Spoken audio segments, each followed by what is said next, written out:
moj poklon, a imate i knjigu koju sam napisao, Pravo lice komunista. Samo na sebi. Ivano čast, sina rodila. Zdravi su se naša radost, naša diko, naša sladost, Spasitelju naš, Spasitelju naš. Pastiri sada svi, stada pustite, niti ću malo svi, skupno hodite, niti ću malo svi, skupno hodite. Zdravi su se naša radost, naša diko, naša sladost, Spasitelju naš, Spasitelju naš. Blagoslovljena ti među ženama. Tada griješnike, sada i na čas. Sa Otcu i Sinu i Duhu Svetomu.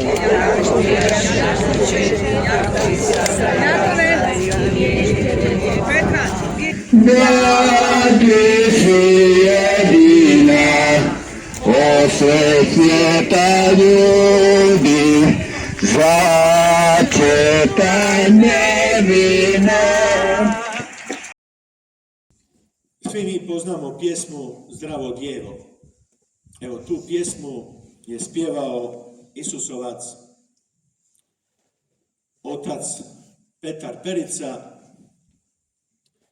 kad imao malo više, negdje oko 24 godine. On je rođen 1888.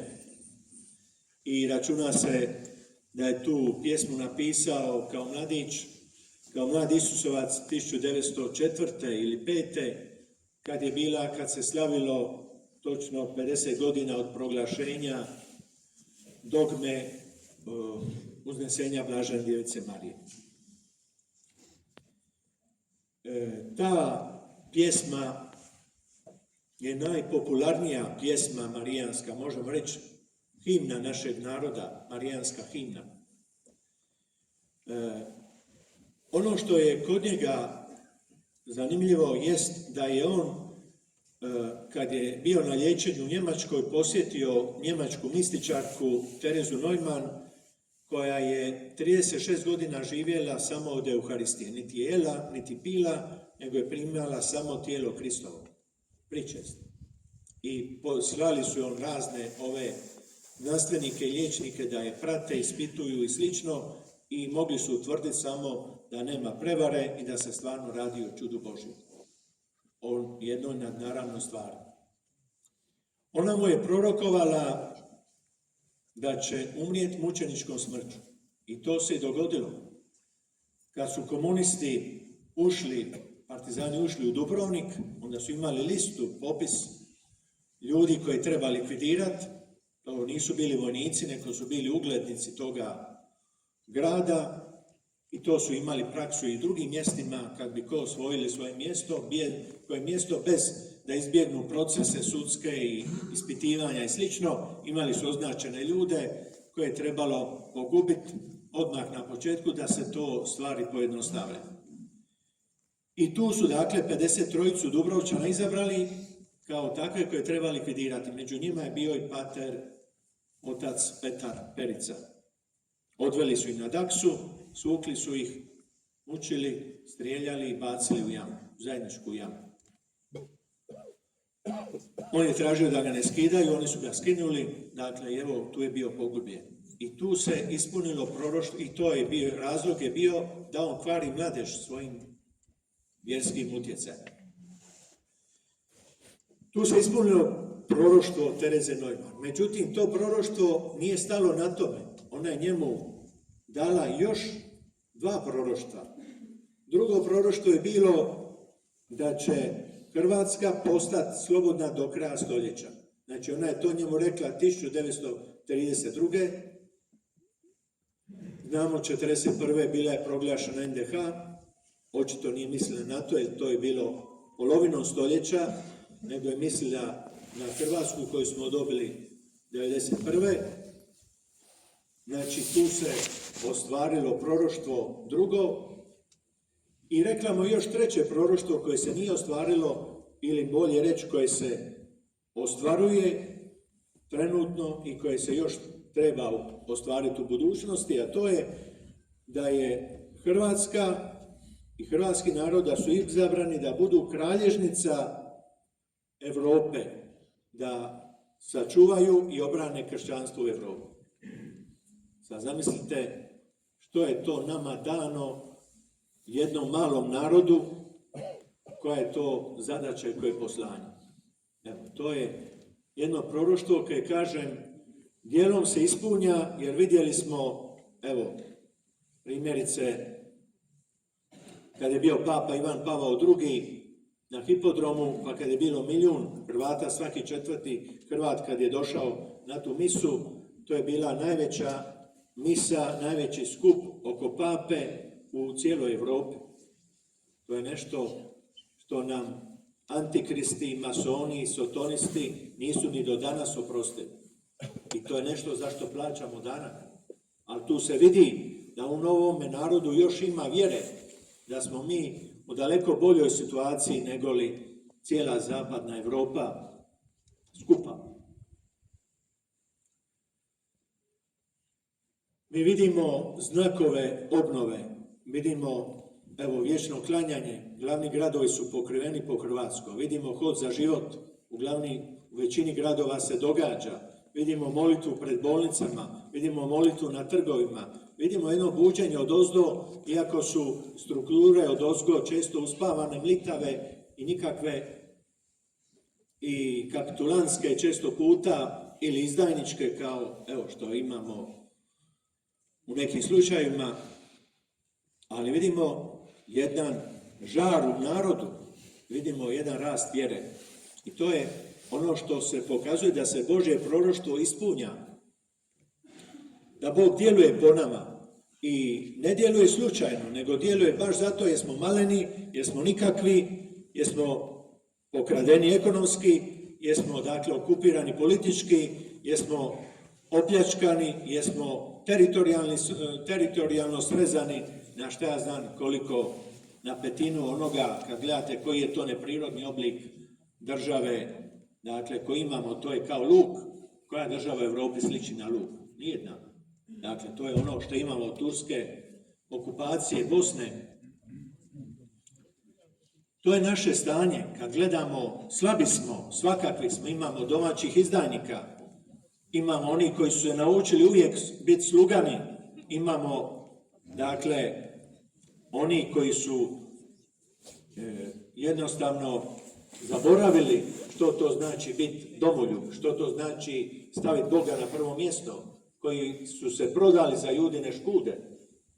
Imamo grijehe kolektivne našeg naroda, to je bogopsovka, to je pobačaj. To su grijesi koji vapiju pred Bogom, ali unatoč toga Bog nam je milostiv. Jer vidi da kod nas još ima vjere, da ima jedan ostataka od kojega se može podići, kojim se on može poslužiti, da jednostavno donese blagoslov i pokaže put izlaza u ovoj propasti zapadnog svijeta. Pa evo, zato je na nama da ne gledamo na brojke, nego da gledamo na poslanje koje nam je Bog namijenio, da smo pozvani za jednu veliku zadaću, da nas Bog nije slučajno odabrao.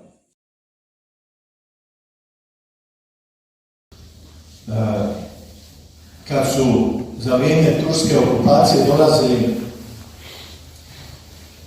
razni poslanici, pohoditelji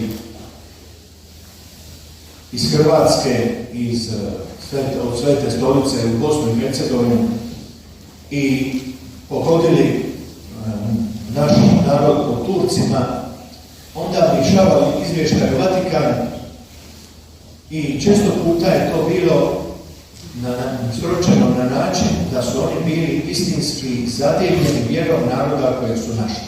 Dakle, to je bio ostatak ostataka. U jednom trenutku je u Bosni i Hercegovini od 750.000 katolika ostalo svega 25.000 katolika. Dakle, ti koji su ostali su bili živi sveci. I oni kažu da su tu vidjeli prvu crkvu i koju nisu mogli vidjeti nigdje drugdje po svijetu. Dakle, tu smo mi bili jedinstveni. Tu je bila herojska, junačka crkva koja je, dakle, u mukama, u krvi, u stradanjima postala sveta i ostala vjerna. I oni su, dakle, sjeme od kojega smo mi, evo, ponikli. Nismo mi, dakle, pali s neba. Većina nas, 90% ovdje Dalmacije, to su ljudi koji su došli iz Bosne i Hercegovine, bježali pred Turcima. Dakle, mi smo njihovi potomci. Dakle, otočani, fetivni, koji fetivni Spličani, nema fetivnih Spličana, jer su njima je odavno zavladala kultura smrti, oni su je natvorili živočko i pomorili su sve ih ostalo, 1%, 2%, nema to. Dakle, svi smo mi Bosanci, Hercegovci, šta hoćete. To je tako, ili Zagora, ili Vladi, evo, kada smo mi do to što jeste. Prema tome. A tu je ona zdrava srčika, tu je, dakle, onaj zdrav temelj, tu je onaj blagoslov Božji po mučeništvu, po ispovjedateljima vjere. Evo, i tu moramo naći nadahnuće na život, za život i za budućnost. Ne gledati prema zapadu, nego gledajmo prema istoku. Ne gledati na prošlost, dakle, koju su ispisivali pobjednici, nego gledajmo na prošlost koju su ispisali takozvani gubitnici u očima ovoga svijeta, dakle, pokoreni hrvatski narod, evo, u Bosni i Hercegovini. Obranjeni hrvatski narod ovdje u Hrvatskoj, evo, dakle, mi smo mogli biti 10 puta veći da nismo imali ratove s Turcima. A nismo, imali smo to. Ali bolje to nego da smo postali kao Englezi, gdje se vjernici više broje na prste. Da nema doseljenika iz istočne Europe, ne bi bilo katolika. Znači, sestre, svaki Božić je poziv da otkrijemo izvor naše radosti, da otkrijemo Boga koji se za nas učinio čovjekom, zato je mene, tebe ljubi, zna svakog od nas, zna grijehe svakoga od nas. Zna koliko smo ga puta izdali, a unatoč toga je otišao da svakoga od nas nakrije. Dao se ga za pet, da nas otkupi, da nas oslobodi i da nas učini svoj sinom.